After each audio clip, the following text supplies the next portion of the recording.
Why do you wake up with stiff joints? You didn't injure anything. You didn't overdo it yesterday. You slept. And yet the first 10 minutes of every morning feel like your body needs to be convinced to participate. The knees complain on the way to the bathroom. The hands are tight and slow.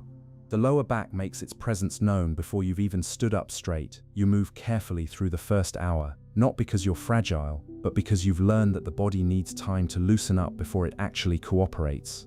And here's what makes it more frustrating. This happens most days. Sometimes it eases faster, sometimes it lingers into the afternoon. But the morning stiffness, that specific, predictable, waking up old feeling, keeps showing up. Most people assume this is just what aging feels like. But here's the question nobody asks. Why is stiffness always worst right when you wake up? Why does it ease once you start moving? And what if that pattern is telling you something about what happened while you were asleep? That's where ginger tea comes in. 1 warm cup every morning, before breakfast, for 7 days. And for some people, the first change isn't that the joints suddenly stop hurting, it's that the morning starts taking less effort. The hands loosen sooner, the knees complain less. That first stiff walk through the house doesn't last as long. But why would something as simple as ginger tea change how your joints feel when you wake up? That's the part worth understanding, because morning stiffness isn't as simple as "I'm getting older." Here's something most people are never told about morning joint stiffness. Your joints are surrounded by a lining called the synovium. This lining produces a fluid, synovial fluid, that lubricates the joint, cushions the bones, and delivers nutrients to the cartilage. When everything is working well, this fluid moves freely and keeps the joint comfortable. But during the night, while you're lying still for 7 or 8 hours, something shifts. While you sleep, your joints spend hours barely moving. And at the same time, the body's inflammatory chemistry keeps following its overnight rhythm. In people with sensitive or inflamed joints, that combination can help explain why the first movements of the morning feel so different from the movements you make at noon. Then something interesting happens. You start walking, you bend your knees, you use your hands. The joints warm up, and slowly the stiffness eases. That's the clue. Hours without movement can leave already sensitive joints feeling tighter. Then you get up, start moving, the joints warm up, and gradually things begin to loosen. Which raises a much more useful question. Could something you do first thing in the morning help that process along? And this is where ginger becomes interesting.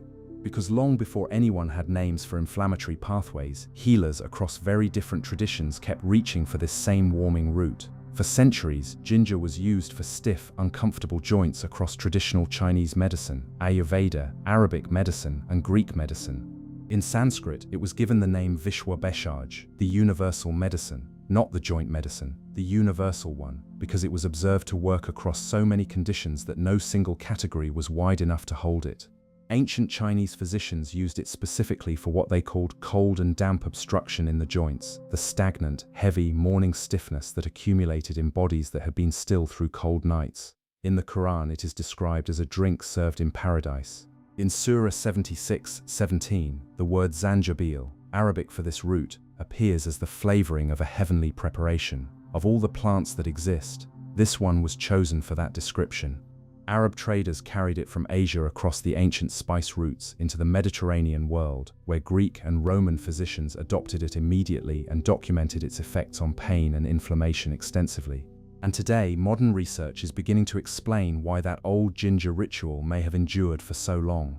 And what makes this old ginger ritual worth exploring is that modern research is now beginning to give us reasons why some people may notice a difference in how stiff and uncomfortable their joints feel.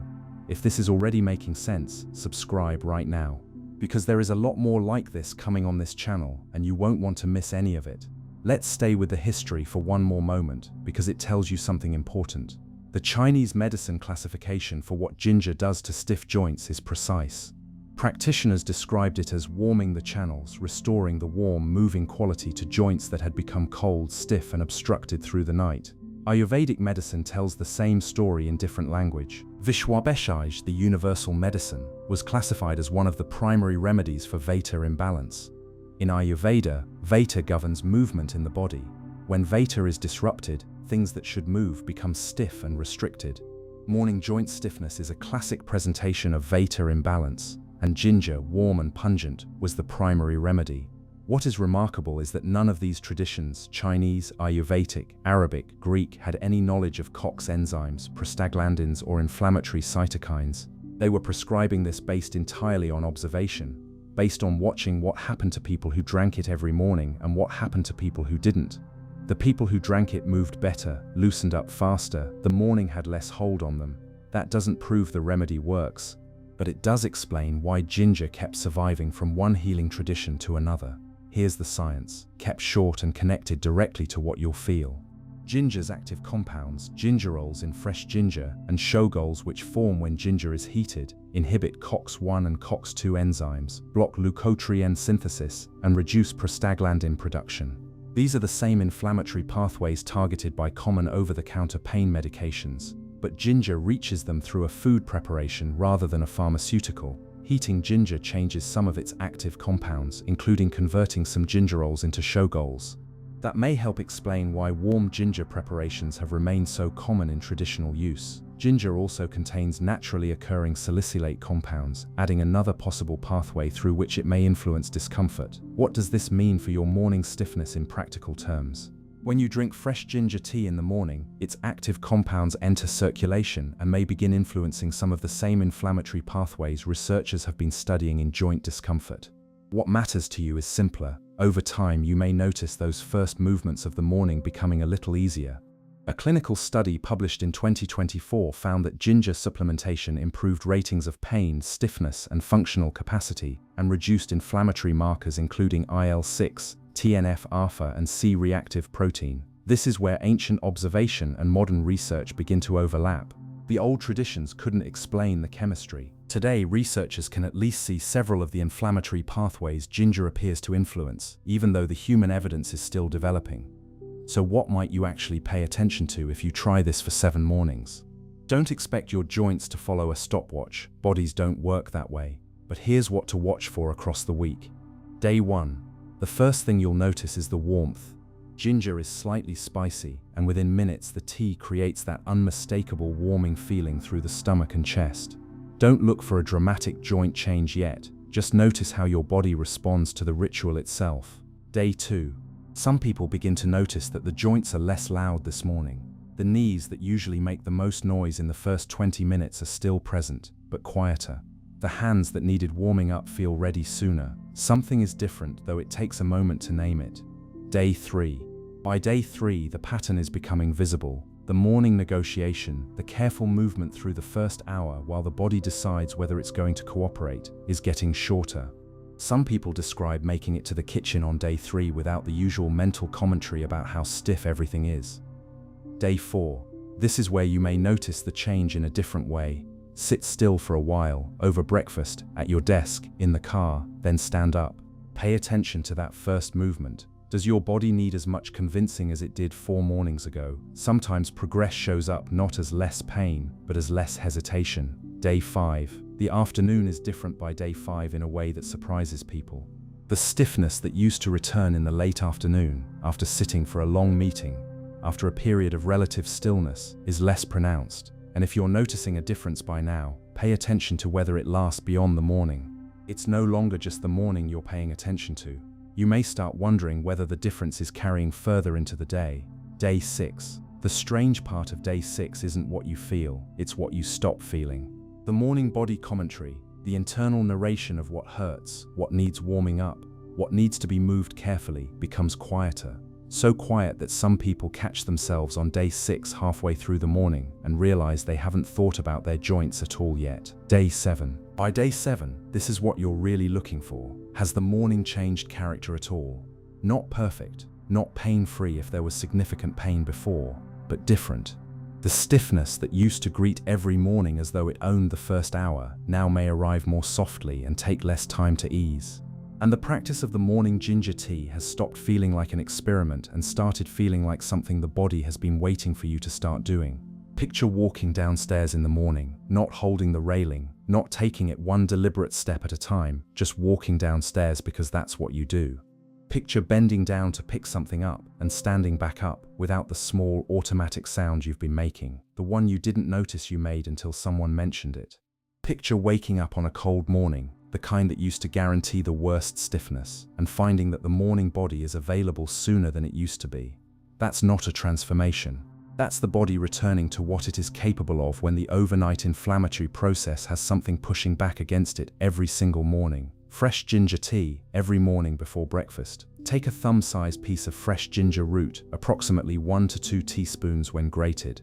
Grate it or slice it thinly, place it in a mug.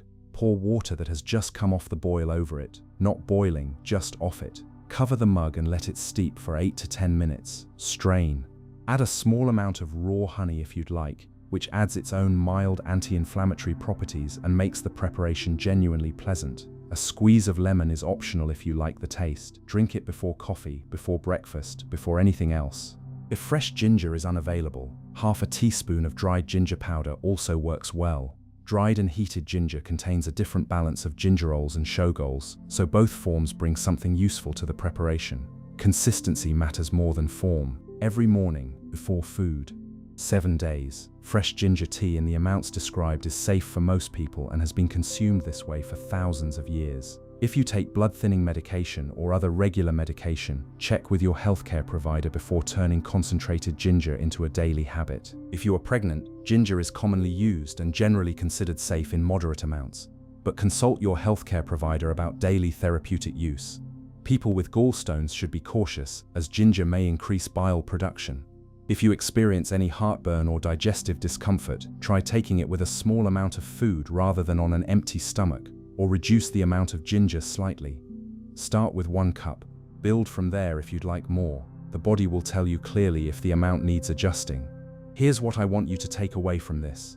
Morning stiffness isn't something you should automatically dismiss as just getting older. Hours of stillness, sensitive joints, and the body's overnight inflammatory rhythms can all play a role in why those first movements feel so difficult. And that's what makes this old morning ritual so interesting. For centuries, different traditions kept returning to ginger for stiff, uncomfortable bodies. Modern research doesn't prove every old claim, but it does give us good reasons to keep studying why this root may help some people feel and move better. And the ritual itself couldn't be simpler. Warm ginger tea every morning, 7 days.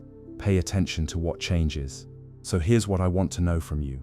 Are you going to try this? If the answer is yes, leave a comment right now. Tell me you're starting tomorrow morning.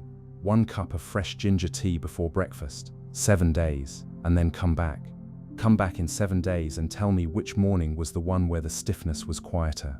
Tell me whether it was day 3 or day 5 or the morning you got to the kitchen without thinking about your knees at all. Your comment matters, because the person who watches this video next, sitting with the same stiff joints, needs to see that someone real tried this and noticed something. If you like discovering why simple remedies like this have survived for centuries, subscribe, because there's a lot more coming. We'll see you in the next one.